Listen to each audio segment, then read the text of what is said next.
Hi, this is Physics 2211, Lab 3, Black Holes and Orbits, and my name is Daniel.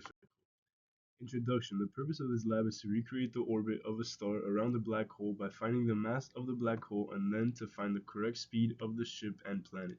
The fundamental physics principles used are Newton's second law, parallel and perpendicular components of net force, and gravitational force.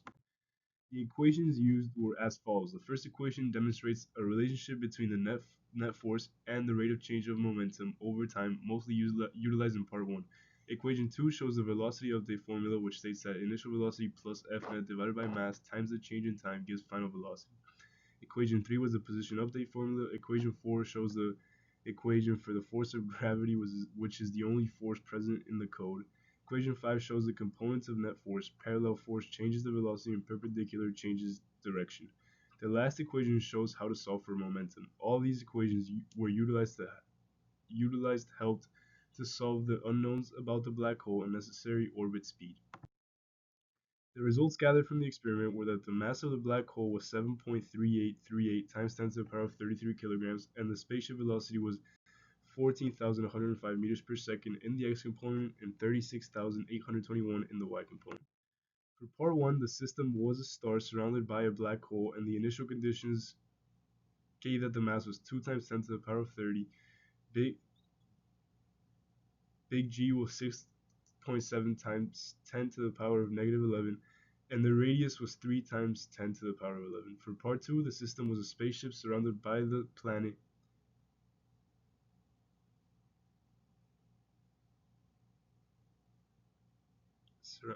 surrounded by the planet and moon, and the initial conditions gave that the planet has a mass of 8 times 10 to the 27, the moon 6 times 10 to the 25th, and the ship 7 times 10 to the 12th. G was the same as in part 1. For the procedure, we began by calculating the mass of the black hole using parallel and perpendicular forces. This allowed us to estimate the mass of the black hole because it affects the strength of the force of gravity that is causing the change in momentum. Then we found the necessary speed for the spaceship to orbit the planet and moon without crashing.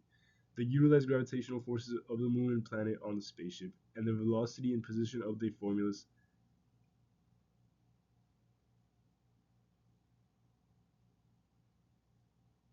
to find the orbit of the spaceship. The method utilized for this was somewhat guess-checked because it needs to be going fast enough to not crash but slow enough to stay in orbit. In part 1 of the code, I inputted the momentum equation, the change in velocity and change in momentum, allowing the code to have net force in the components. Then I used the force of gravity to calculate the mass of the black hole, and arrows represented the forces. This image shows the output of the code and the final calculation that gave a mass of 7.3838 times 10 to the power of 33 kilograms based on my input. This shows part 2 of the code. I changed my forces to represent gravitational forces with the different masses and radiuses, and also used position and velocity update to demonstrate the motion of the moon and ship. This image shows the output of the code. It is affected by both the moon and planet. By finding the mass of the black hole, we are better able to analyze its gravitational effect on objects in space. By knowing the spaceship's speed, we are better able to know what the necessary velocity is to correctly orbit the moon and planet, which allows astronauts to perform their mission. It also helps us to better understand the gravitational effects of the planet and moon. The code differs from the figure 8 pattern due to a different initial velocity utilized. While the figure 8 pattern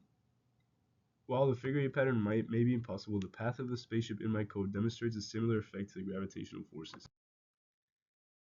Rounding of numbers in calculations, it would be better to utilize a smaller delta values to increase accuracy, not making a figure 8 due to trial and error. Approximation of black hole mass, guessing of initial velocity could make a cleaner orbit.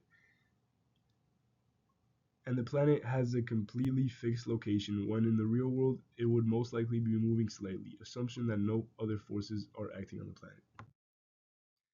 The results demonstrate the gravitational effect of both the black hole, part 1, and the sun and moon, part 2.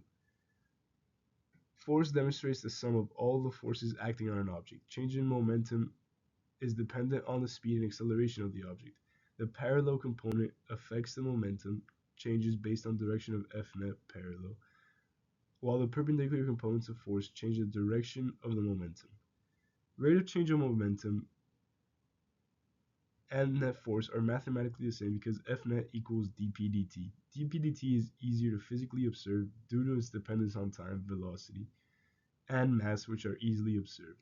F net is harder to observe without the calculations necessary. Thank you very much.